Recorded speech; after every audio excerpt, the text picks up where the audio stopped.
ខាងក្រោមនេះគឺជាសំណេរកថាខណ្ឌភាសាអង់គ្លេសសម្រាប់ប្រឡងឌីប្លូមថ្ងៃនេះលោកគ្រូនឹងអានសំណេរនេះដោយមានការបកប្រែជាភាសាខ្មែរទៀតផង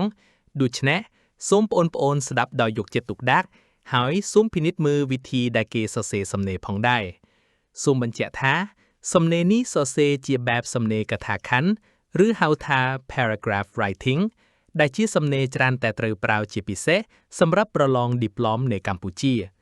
សូមជួយចុចចែករំលែកបន្តនិងចុច follow ឬ subscribe ផងចុះសូមស្ដាប់ដូចតទៅ The benefits of reading books អត្ថប្រយោជន៍នៃការអានសៀវភៅ Reading books has many important benefits for students ការអានសៀវភៅមានអត្ថប្រយោជន៍សំខាន់ៗជាច្រើនសម្រាប់សិស្ស First, reading helps improve knowledge because books provide information about different subjects such as science, history, and culture. ជាដំបូងការអានជួយបង្កើនចំណេះដឹងព្រោះសៀវភៅផ្ដល់ព័ត៌មានអំពីមុខវិជ្ជាផ្សេងៗដូចជាវិទ្យាសាស្ត្រប្រវត្តិសាស្ត្រនិងវប្បធម៌ Students can learn new ideas and understand the world better. សិស្សអានរៀនគំនិតថ្មីៗនិងយល់ដឹងអំពីពិភពលោកបានល្អប្រសើរឡើង Second, reading improves language skills. បន្ទាប់មកការអានជួយបង្កើនជំនាញភាសា It helps students learn new vocabulary, better grammar, and correct sentence structure.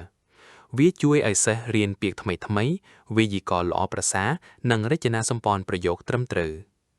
Moreover, reading develops critical thinking and imagination.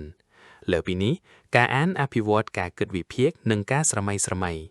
When students read stories, they can think deeply and imagine different situations. នៅពេលសិស្សអានរឿងពួកគេអាចគិតយ៉ាងជ្រាលជ្រៅនិងស្រមៅស្រមៃពីស្ថានភាពផ្សេងៗ This makes them more creative. វាធ្វើឲ្យពួកគេក្លាយជាមនុស្សច្នៃប្រឌិតជាងមុន In addition, reading helps students relax and reduce stress after studying. បន្ថែមពីនេះការអានក៏ជួយឲ្យសិស្សមានការសម្រាកនិងកាត់បន្ថយ stress បន្ទាប់ពីការសិក្សា In conclusion, reading books is very useful and students should make it a daily habit. សរុបមកការអានសៀវភៅមានប្រយោជន៍យ៉ាងខ្លាំងហើយសិស្សគួរតែធ្វើវាជាទម្លាប់ប្រចាំថ្ងៃ